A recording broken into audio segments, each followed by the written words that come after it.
네, 안녕하십니까. 신천지 푸른 하늘입니다. 오늘 영상은 2025년도 9월 19일자 영상이 되겠습니다.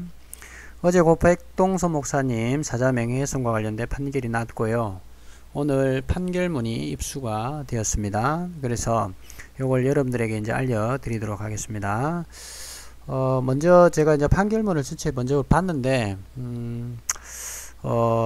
일부분 저희들이 어떤 주장만 받아들여져서 다소 아쉬움이 좀 남습니다. 그럼에도 불구하고 1심에서 완전히 패소를 했다가 그래도 고등법원에서 일부 원고 승을 함으로써 처음보다 상당히 많이 진전이 되기는 했습니다만, 그래도 여전히 반쪽짜리 정도 승리받게 되지 않은 것 같아서 좀 아쉬움이 남습니다.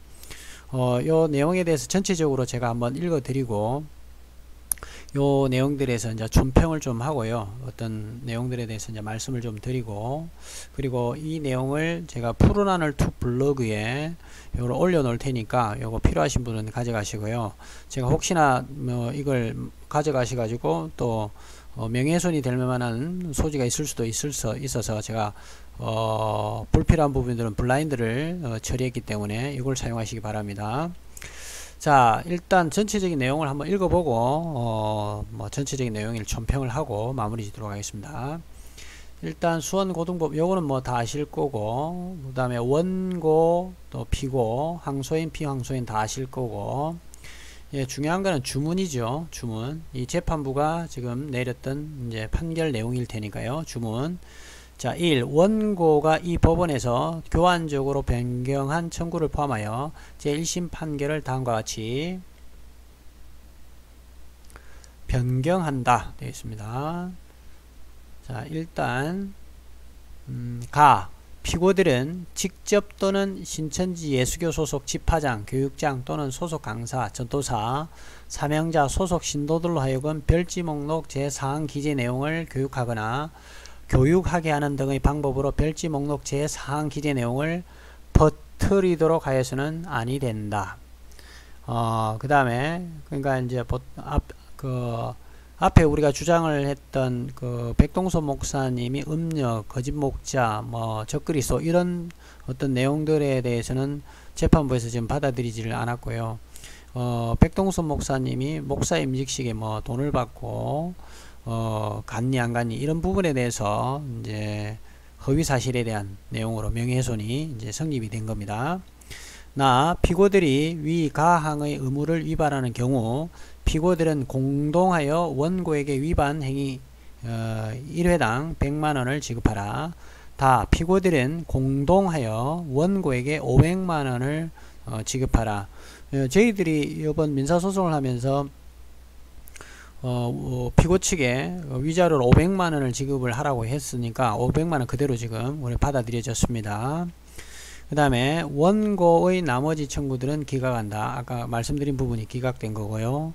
소송 총 비용 중 20%는 원고가, 그러니까 저희 측에서는 20%만 내고 나머지 80%는 피고가 신천지 측에서 이제 부담을 해야 되니까 이렇게 500만원 우리가 요구했던 거 그대로 우리가 받아냈고, 또 1심에서는 저희들이 100% 소송 비용을 이제 물어야 되는 상황에서 저희들은 20%만 내면 되고 신천지에서 이제 80% 내야 되는 그런 상황이 생긴 겁니다.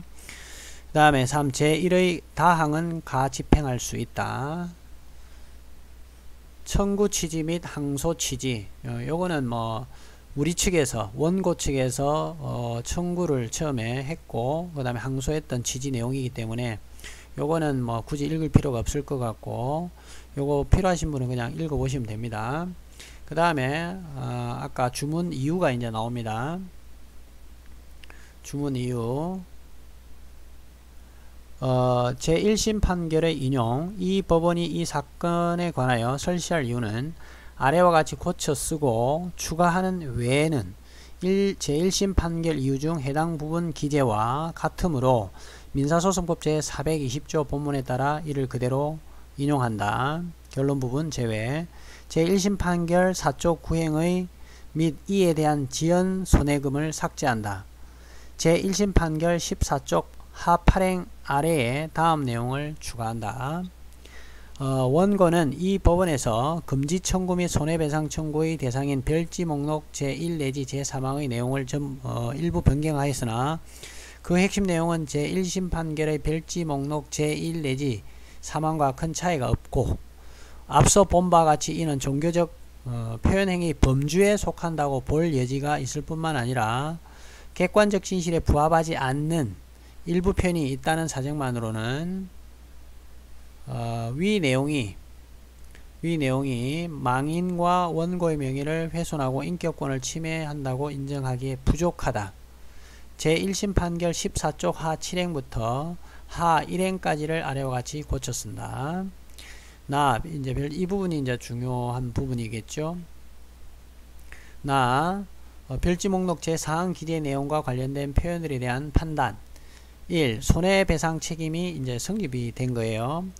갑 제5, 9, 15 내지 20, 25, 90, 29 내지 34, 39, 42 내지 44호증의 각 기재 제1심 증인 지명한 오평호 각 증언 및 변론 전체의 취지에 의하여 알 수 있는 아래와 같은 사정들을 종합하여 볼 때 피고들이 2008년경 이후 2022년 6월경을 비롯하여 최근까지 지속적으로 별지 목록 제4항 기재 내용과 같은 표현을 해왔음을 충분히 인정할 수 있고 이는 공연히 허위 사실을 적시하여 망인의 인격적 가치에 대하여 사회적으로 받는 객관적인 평가를 침해하는 행위로 평가할 수 있다. 이와 같이 피고들은 망인의 유족인 원고의 사회적 평가 내지 망인에 대한 명예감정, 추모감정을 침해하였으므로 원고에 대하여 불법 행위로 인한 손해배상 책임을 부담한다. 피고 이만희는 2008년경 2009년경 저가 권세를 받아 그 짐승의 우상에게 생기를 주어 그 짐승의 우상으로 말하게 하고 또 짐승의 우상에게 경배하지 아니하는 자는 몇이든지 다 죽이게 하더라는 성경구절 요한계시록 13장 15절을 바탕으로 강의한 영상에 의하면 피고 이만희는 위 강의 서두에서 7머리 10뿔에 대하여 설명을 한 뒤 우상이라는 존재가 사람, 목자를 두고 말하는 것이라고 하면서 하나님이 주는 목자가 아니라 자기네들이 목자라 하며 만들어 놓은 것이죠. 어떻게 만들었을까? 돈을 50만원 이렇게 받고 50명이라는 사람을 신학교도 가지 아니하는 사람들을 이 사람들 목사를 만들어 준다고 돈 받고 그렇게 했는데 나중에 목사 안수 받은 것은 몇 명이 받아 17명을 안수함으로써 목사 되었습니다. 참 이 사람들은 이 짐승들은 능력이 많아서 이러한 목사가 되는 모양이죠. 이렇게 하면서 이렇게 우상을 만들었다는 것입니다. 누구를 위해서 만들었다고요? 바다에서 들어온 짐승을 위해서 만들었죠. 누가 만들었어요? 땅에서 올라온 짐승이 맞죠? 라는 내용의 강의를 하였다. 그 무렵 또 다른 강의에서 피고 이만희는 위 목사 안수를 하게 된 경위에 대하여 오평호 목사가 장막교회를 주관하게 되면서 그 교회에 있던 다른 강사들 등이 말이 아주 많았고 그러자 오 목사는 청지교육원 사람들을 끌어들여서 하나의 힘을 과시하기 시작했다. 그러고는 청지교육원의 모든 교회로 이 장로교회로 맹세를 하게 되었다. 그래서 안수받고 이제 손으로 오른손을 들어서 맹세를 하게 되었으니 이것이 13장 사건이 이루어지는 것이 되었다. 라는 취지로 설명을 하였다. 또한 피고 신천지 교육부장인 이 땡땡은 2022년 6월경 우상은 거짓 목자이다. 목자를 만들었다는 것이다. 그냥 돈 내고 안수 한 번만 주면 목사증을 줬다. 이 말입니다. 이게 다 가짜 목사 아니겠습니까? 그래서 이러한 일이 있었다는 것을 만방에 알리심으로 인해서 이 청지교육원이라는 곳이 그 불법이 드러나게 됨으로써 문을 닫게 되고 쫓겨나게 되는 일이 벌어지게 된 것입니다. 돈을 50만원씩 받고 50명이라는 장막교인들이 신학교도 가지 않은 이 사람들을 목사를 만들어준다고 돈을 받았는데 다 돈이요. 계시록 13장 사건이 굉장히 중요합니다. 이것을 통해서 이 멸망자 행위가 고스란히 드러나게 되거든요. 자, 누구를 위해 만들었는가? 바다에서 들어온 짐승을 위해 만들었다. 누가 만들었는가? 땅에서 올라온 짐승이 만든 것이다 라는 내용의 강의를 하였습니다.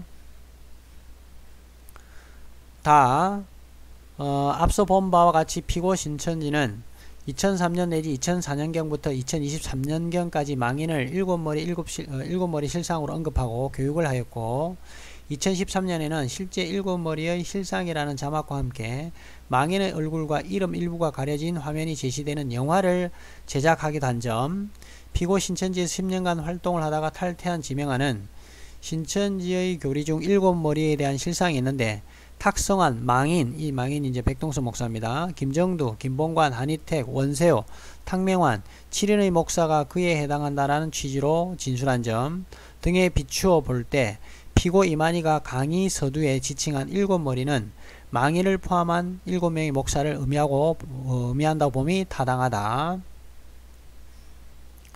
라 피고 이만희와 이 땡땡이 위 강의들에서 땅에서 올라온 짐승이 바다에서 올라온 짐승을 위해서 우상을 만들었다는 취지로 말한 사실, 갑 제16 내지 18호증에 의하면 피고들의 다른 설교에서 피고들은 오평호 목사를 땅에서 올라온 짐승으로 망인을 바다에서 올라온 짐승에 속하는 인물로 지칭하고 있는 사실, 피고 이만희가 위 강의를 시작하며 망인 등 7인의 목사를 지칭하는 7머리 10뿔에 대해 설명을 하면서 이 사람들은, 이 짐승들은 능력이 많아서 이러한 목사가 되는 모양이죠 하면서 돈을 받고 목사를 만든 사람들을 복수의 사람들로 칭하였던 점, 제1심 증인 지명하는 피고 이만희가 신도들에게 강의하면서 목사 임직식에 7머리들이 돈을 50만원씩 받고 신학교도 가지 않는 이 사람들을 목사를 만들어 준다고 돈을 받았는데, 나중에 목사 안수받은 17명은 안수함으로써 목사됐다면서 망인을 포함한 7머리들이 돈을 받고 자격도 안 되는 사람들을 목사를 만들어 줬다는 취지로 설파하였다고 진술한 점,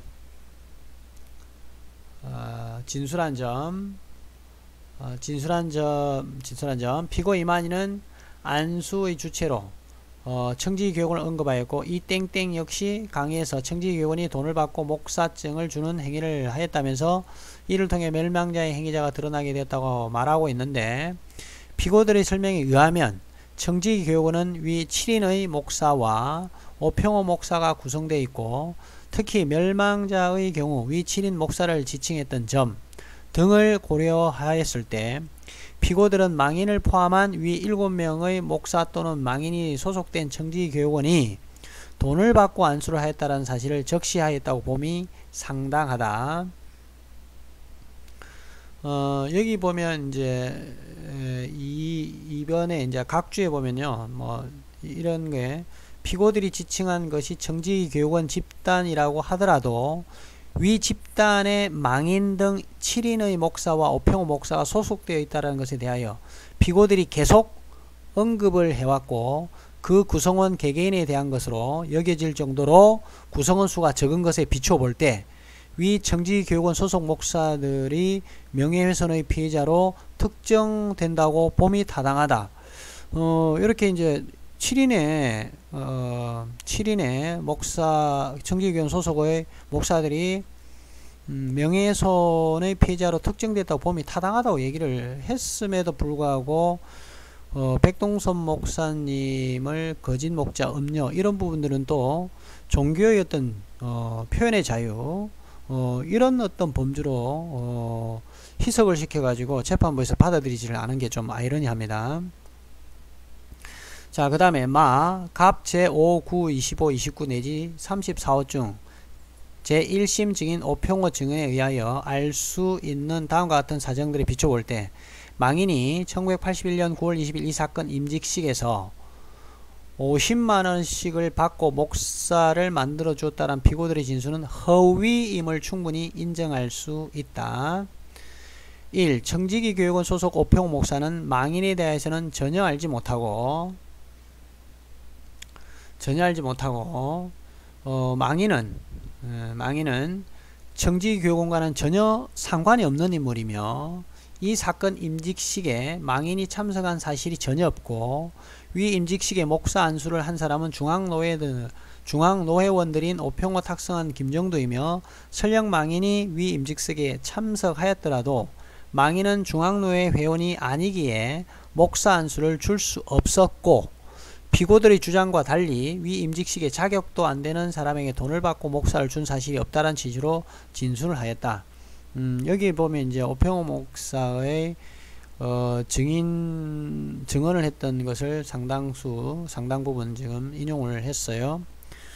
결국은 이제 오평호 목사의 어떤 주장대로 보자면, 오평호 목사가 백동서 목사를 전혀 몰라요. 알 수가 없어요. 그죠? 그거는 정직교원 소속도 아니라는 건 이제 명백한 증거가 되지 않겠습니까? 또 백동서 목사 입장에서는 장막성전에 갈 이유도 없었던 거고요.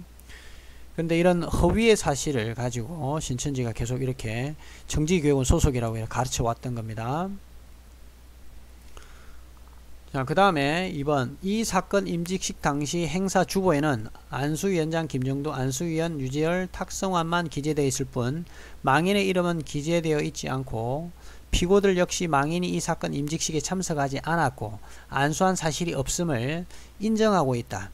한편 피고들은 명예훼손의 시비가 될 수 있어서 망인의 실명과 얼굴은 가리고 교육 및 설교하라고 지시하였고, 이로 인해 대부분의 교육과 강의에서 백땡땡, 백땡섭, 백동땡, 얼굴을 가림 등으로 비실명 처리해서 교육하였는 바 망인이 특정되었다거나 망인의 명예가 훼손되었다고 볼 수 없고, 일부 교육 중 실명과 얼굴이 공개된 것은 강사 개인적인 차원에서 한 것이므로 피고들에게는 책임이 없다는 취지로 주장한다. 그러나 피고들의 주장에 의하더라도 교육에서 백땡섭, 백동땡이라고 강의를 하는 이상 바로 그 이름을 특정할 수 있다는 점. 그 다음에 21일자 원고, 그 다음 얼굴 사진의 경우 눈만 가리고 있는 점, 망인의 교회를 특정하고 있는 점, 피고 신천지 소속 박땡땡은 망인의 실명을 언급하며 강의를 하였던 점 등을 고려하였을 때 망인이 누구인지가 충분히 특정될 수 있고 그 실명도 공개되었다고 봄이 상당하며, 교육을 담당한 자들이 교육 중 실명을 언급한 것에 대한 책임이 피고들에게 없다고 보기는 어려운 바 피고들의 위 주장은 이유 없다. 손해배상 책임의 범위를 보겠습니다. 별지 목록 제4항 기재 내용의 교육이 이루어진 형식, 내용, 표현 방법, 빈도, 원고의 피해 정도, 피고 신천지 신도수를 비롯한 파급력 등이 이 사건 변론에 나타난 여러 사정을 참작하여 피고들이 원고에게 배상할 위자료 금액을 500만원으로 정한다. 제1심 판결 16쪽 하 8행부터 하 4행까지 이를 아래와 같이 고쳤습니다. 피고들이 망인에 대하여 별지 목록 제4항 기재 내용과 같이 허위 사실을 적시하여 교육하는 것은 망인의 유족인 원고의 사회적 평가 내지 망인에 대한 명예감정, 추모감정을 침해하는 원고에 대한 불법행위에 해당한다는 사실은 앞서 살펴본 바와 같다. 이에 더하여 앞서 살펴본 증거들 및 변론 전체의 취지를 종합하여 인정되는 다음과 같은 사정들, 즉 피고들은 계시록을 읽을 때에는 멸망자로 출연한 인물에 대하여 알아야 함을 계속하여 강조하면서 멸망자이자 7머리 실상으로 망인을 지속적으로 언급하고 교육하였고, 망인을 비롯한 7명의 목사들이 돈을 받고 목사 안수를 한 것을 멸망자 행위가 드러나는 계시록 13장 사건으로 보고 있는 바, 피고 신천지의 교리에 있어서 해당 허위사실이 상당한 중요성을 가지는 것으로 보이는 점, 이 피고 신천지의 신도수가 수십만 명에 달하고 탈퇴 인원도 매년 10만 명에 달하는 바, 피고들이 위와 같은 행위를 지속적으로 반복할 경우 그로 인하여 저하된 망인 또는 원고의 사회적 가치나 평가가 쉽게 회복되기 어려울 것인 점, 그 밖에 피고들이 위 내용의 교육을 반복해 온 기간, 이에 대한 피고들의 태도 및 재반사정에 비춰보면 피고들이 장래에 계속하여 별지 목록 제4항 기재 내용을 바탕으로 한 교육을 할 우려가 있고, 이로 인해 망인의 유족인 원고의 사회적 평가 내지 망인에 대한 명예감정, 추모감정에 중대하고 현저하게 회복하기 어려운 침해를 입힐 우려가 있다고 할 것이다. 따라서 피고들이 직접 혹은 피고 신천지에 소속된 자들이 별지 목록 제4항 기재 내용을 교육하거나 교육하게 하는 등의 방법으로 위 내용을 퍼뜨리는 것은 금지되어야 한다. 또한 앞서 인정한 사실 및 변론 전체의 취지에 비춰보면 피고들이 이 사건 판결 선고 후에도 단기간 내에 망인에 대한 허위 사실을 교육하거나 교육하게 할 개연성이 있어 간접 강제를 명하는 것이 타당하다고 판단되므로 위 금지 의무를 위반할 경우에 대한 이행강제금의 지급을 명하되 그 액수는 피고들의 불법 행위의 경위 및 내용, 원고의 피해 정도, 그 밖에 변론에 나타난 재반 사정을 참작하여 위반 행위 1회당 100만원으로 정한다. 다만 앞서 본 바와 같이 피고들의 표현 행위 중 별지 목록 제1 내지 3항 기재 내용과 관련된 부분은 망인과 원고의 명예나 인격권을 침해했다고 보기 어려우므로 원고의 이 부분 청구 중 위와 같은 인용하는 부분을 제외한 나머지 청구 부분은 기각하기로 한다.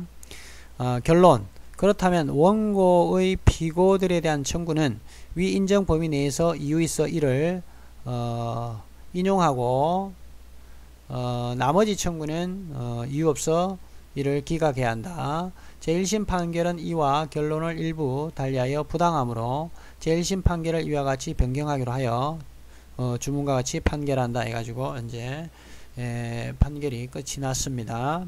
판결문 내용이. 그런데 좀 이제 이걸 보고 어떤 생각이 들었냐면 지금 오평호 목사가 하는 이 내용들 보세요. 이 재판부가 오평호 목사의 어떤 주장을 많이 지금 이제 인용을 했는데 이 백동소 목사에 대해서 이제 망인에 대해서는 전혀 알지 못하고 청지교원도 전혀 상관이 없고 그 다음에 설령 참석하였다 하더라도 목사 안수를 할 수 없는 그런 입장이었던 그 백동소 목사. 그러니까 객관적 증거가 신천지가 백동서 목사에 대한 객관적 증거가 전혀 없는 상황에서 지금 백동서 목사에 대해서 명예가 훼손될 만한 그런 표현들을 쓰지 않습니까? 음녀라든지 거짓 목자라든지 등등 사단 마귀라든지 이런 표현들을 쓰는데 이런 객관적인 증거가 없는 상황에서 어느 정도까지 비판이 허용돼야 되는지 이게 참 의문스럽고 특히 백동서 목사님 같은 경우는 성직자지 않습니까? 성직자를 대상으로 이렇게 사탄 마귀라는 부분에 대해서 이게 명예훼손이 되지 않는다면 도대체 어느 정도까지 비판이 허용돼야 되는지 참 의문스럽고 이게 근데 홍 변호사님 말씀으로는 이런 선례가 지금 이 정도까지 이 비판이 지금 허용돼야 되는지 이런 부분이 과거 이런 선례가 거의 전무후무한 지금 상황인 것 같다고 말씀을 해요. 그래서 요 부분을 대법원에 대법원의 판결을 한번 더 받아보고 싶은 어떤 그 생각이 지금 계시고요. 그리고 이 대법원에서 만약에 지금처럼 어떤 성직자를 허위사실 또는 객관적인 증거가 없이 그냥 뭐 대충 어디서 뭐 들고 와가지고 이 사람에 대해서 모욕적인 표현을 쓴다든지 비판적인 어떤 얘기를 한다든지 뭐 비판은 할 수도 있겠지만 허위사실 가지고 모욕적인 얘기를 하고 사단 마귀 적그리스도 특히나 성직자 보고 이런 표현을 해서 이런 표현들이 만약에 명예훼손이 안 된다면 허위사실을 가지고 얘기했는데도 명예훼손이 안 된다면 그리고 이게 대법원 판결에서 만약에 이걸 수용을 한다면 그러면 우리 그 사회 가시는 분들 이단 사회 가시는 분들의 방향성에 대해서 굉장히 큰 의미를 지금 담고 있을 가능성이 커요. 물론 이제 이만희 씨 같은 경우는 제가 종교 사기꾼이라 얘기를 합니다. 제가 종교 사기꾼이라고 지금 하더라도 저는 이만희 씨가 저를 명예훼손으로 만약에 고소를 한다 하더라도 저는 법정에서 객관적인 증거를 바탕으로 이만희가 사기꾼임을 증명을 할 수 있기 때문에 저는 이만희 씨를 사기꾼이라 얘기하고 종교 사기꾼이라 얘기를 하지 않습니까? 근데 백동서 목사님 같은 경우는 신천지에 대해서 뭐 얘기를 한 적도 없고 신천지하고 연관된 적도 없고 청지교육과도 전혀 연관이 없고 이런 상황에서도 갑자기 그냥 날벼락을 맞은 그런 상황이란 말이에요. 이런 객관적인 증거도 없는 상황에서 신천지가 이렇게 표현을 한다면 이만희 씨는 그러면 도대체 얼마나 더 모욕적인 어떤 표현을 당해도 되느냐 이 말이에요. 제가 그래서 신천지가 백동선 목사에 대해서 없는 사실을 가지고 객관적인 증거도 없는 상황에서 이렇게 터무니없는 프레임을 씌워 가지고 모욕적인 표현을 한다면 그러면 앞으로 이런 종교적인 어떤 표현에서 이만희 씨는 우리가 아무리 비판적이고 모욕적인 어떤 수치스러운 이런 표현을 쓰더라도 이게 그럼 종교적인 범죄에 들어가 있으면 이게 모욕적인 명예훼손이 되지 않는다라는 지금 상황이 이제 발생되는 거죠. 근데 저는 이만희 씨가 종교 사기꾼이면 틀림없다는 걸 알거든요. 제가 가지고 있는 증거자료나 이런 것들은 법정에서 충분히 이만희 씨가 조감도가 푸른하늘이 이만희가 종교 사기꾼이라고 충분히 볼만한 증거자들이 다 있네 라고 판단하면 이건 분명히 법정에서 제가 이기게 돼 있어요. 그는. 그런데 저는 증거자료라도 있고 그렇게 얘기를 하는데 이만희 씨는 신천지는 지금 백동선 목사에 대한 객관적인 증거도 없어요. 하나도 없는 상태에서 이런 그 신천지의 모욕적인 표현 이런 것들이 명예훼손이 되지 않는다라는 게 도저히 지금 납득하기 어렵고 이해가 지금 되지 않는데 도대체 대법원에서는 어느 정도의 수위 그러니까 어느 정도까지 표현을 이게 명예훼손 종교 어떤 범주에 속하는 사람들의 명예훼손에 해당되는지를 한번 최종적으로 판단을 한번 받아봐야 되지 않을까 이런 생각이 듭니다. 또 좀 또 특이한 게 법원에서 분명히 오평호 목사라든지 이제 이 내용을 아까 쭉 읽어 보셔서 아시겠지만 분명히 허위사실 부분에 대해서도 법원에서는 객관적 사실과 조금 다르다 하여 이게 명예훼손이 되지 않는다. 즉 다시 말해서 종교적 표현보다는 종교적 표현을 넘기는 어렵다. 종교적 표현보다는 앞선다라고 지금 앞서지 않는다라고 지금 생각하는 거예요. 종교적 표현 하부에 있다, 밑에 있다고 지금 보는 거죠. 이제 이런 부분들을 봤을 때 대법원이 과연 어떻게 그러면 종교적 표현의 범주를 지금 할 것인지가 지금 다시 한번 또 관건이 될 것 같고요.